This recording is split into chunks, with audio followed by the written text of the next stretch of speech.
Bien, debemos demostrar que se cumple esa igualdad trigonométrica.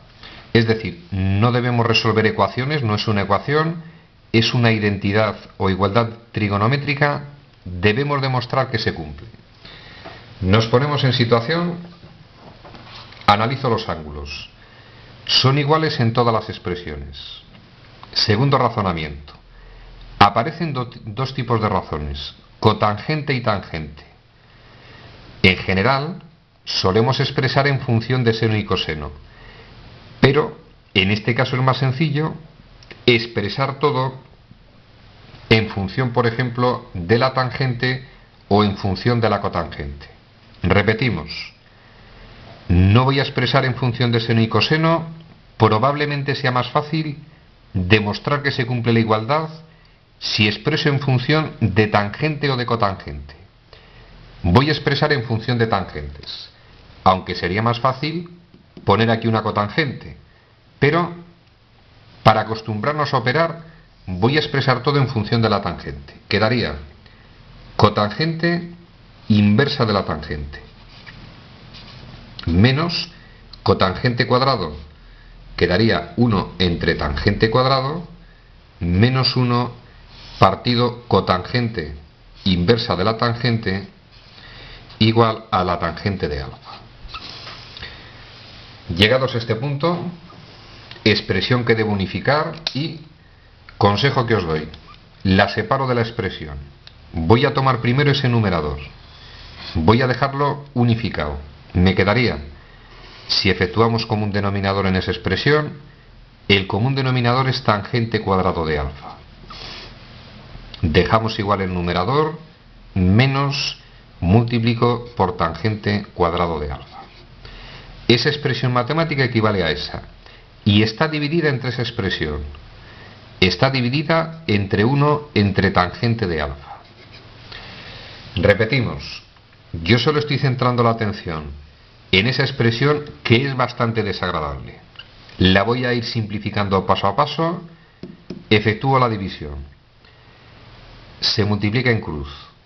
Y vamos a recordar, no efectuéis los productos, se dejan señalados. Tangente de alfa por esa expresión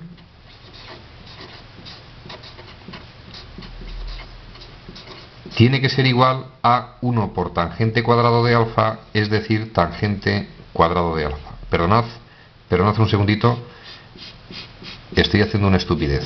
Es una división, no tengo que igualar nada.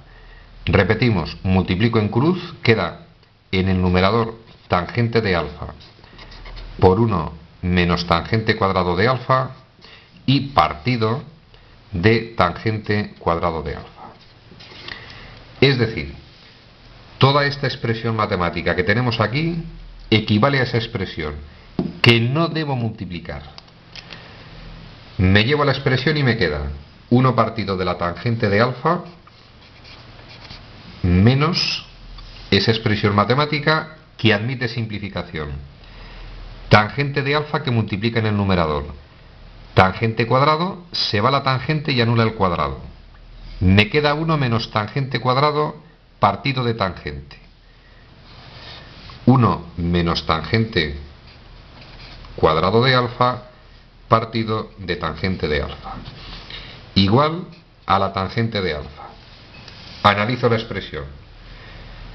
Común denominador, si multiplico todos los términos por tangente de alfa, al multiplicar por tangente de alfa me queda 1, menos, paréntesis obligado, al multiplicar por tangente de alfa me queda 1 menos tangente cuadrado de alfa, y al multiplicar por tangente de alfa, tangente cuadrado de alfa.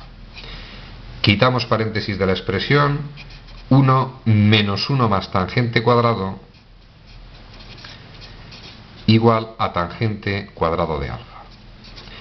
1 menos 1 da 0, tangente cuadrado igual a tangente cuadrado, se cumple la igualdad inicial. Pero vuelvo a repetir, he tomado la decisión de expresar todo en función de la tangente. Es mucho más sencillo si hubiéramos expresado la tangente de la forma 1 partido de la cotangente cuadrado, perdón, de la cotangente de alfa. Dado que la tangente es la inversa de la cotangente, demostrar que esos dos miembros son iguales posiblemente sea mucho más sencillo que este desarrollo. Ejercicio resuelto.